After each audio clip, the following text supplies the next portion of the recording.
അസ്സലാമു അലൈക്കും വറഹ്മത്തുള്ളാഹി വബറകാതുഹു. പ്രിയപ്പെട്ട സഹോദരന്മാരെ, പലർക്കുമുള്ള സംശയമാണ് പൈശാചിക ബാധ ചികിത്സിച്ചാൽ ഒറ്റയടിക്ക് അത് പോകുമോ അല്ല വീണ്ടും വരുമോ എന്നുള്ളത്. അതിനെക്കുറിച്ച് പറയാനുള്ളത്, ഒരുപാട് ദീർഘകാലം പൈശാചിക ബാധ ഉള്ളവരിൽ നിന്ന് അമൽ ചെയ്ത് നീക്കുമ്പോൾ ചിലപ്പോൾ ഒറ്റയടിക്ക് പോകും, ചിലപ്പോൾ 1, 2, 3 അമൽ ചെയ്യേണ്ടി വരും. അങ്ങനെയുള്ള പിശാചുക്കൾ ഒറ്റയടിക്ക് പോകാറില്ല. ചിലപ്പോൾ അമൽ ചെയ്യുന്ന സമയത്ത് ശരീരത്തിൽ നിന്ന് വിട്ടു നിൽക്കുകയും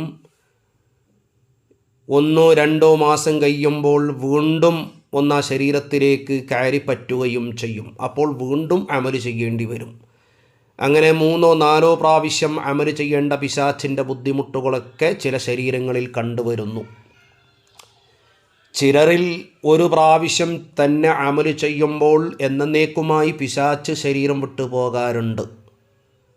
ചില അമൽ ചെയ്യുന്നവരുടെ പവറും അവരുടെ ക്വാളിറ്റിയും അവരുടെ മന്ത്രത്തിൻ്റെ ഊക്കും അനുസരിച്ചിട്ടായിരിക്കും ചില പിശാചിൻ്റെ നീക്കുപോക്കുകളൊക്കെ.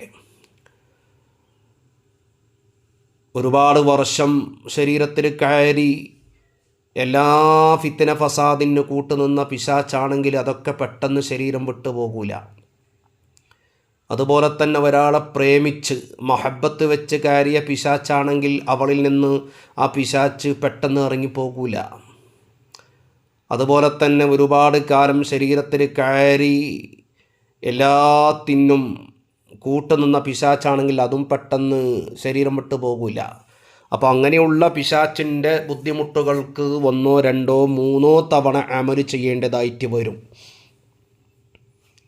അതുകൊണ്ട് പിശാച്ചിൻ്റെ ബാധ ശരീരത്തിൽ ഏത് രൂപത്തിലാണ് കയറിയത്, എപ്പോൾ കയറിയതാണ്, ഏതാണ് കയറിയത് ഒക്കെ നോക്കിയിട്ടാണ് അതിൻ്റെ ചികിത്സകളും മറ്റ് കാര്യങ്ങളൊക്കെ നിർദ്ദേശിക്കുക. അപ്പോൾ ഈ കാര്യങ്ങൾ നമ്മൾ മനസ്സിലാക്കി വെക്കണം. പെട്ടെന്ന് ഒരു അമൽ കൊണ്ട് അത് മൊത്തത്തിൽ നീങ്ങി എന്ന് കരുതരുത്. ചിലപ്പോൾ 2, 3 അമൽ ചെയ്യേണ്ടി വരും.